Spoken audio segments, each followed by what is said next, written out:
అటడుగులు వేసిన తల్లిగా విసిరేసిన ఈ దారి తప్పిన తల్లిని వదిలేయకు.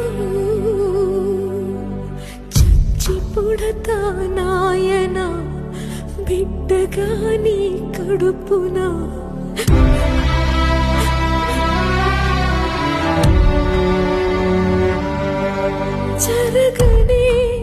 జరగదు ఇక పైన పొరపాటు. నమ్మరా అమ్మని నీ మీద నా ఒట్టు. నల్లనివన్నీ నీళ్ళని తెల్లనివన్నీ పాలని అనుకున్నా కనుకే కుమిలిపోతుంది.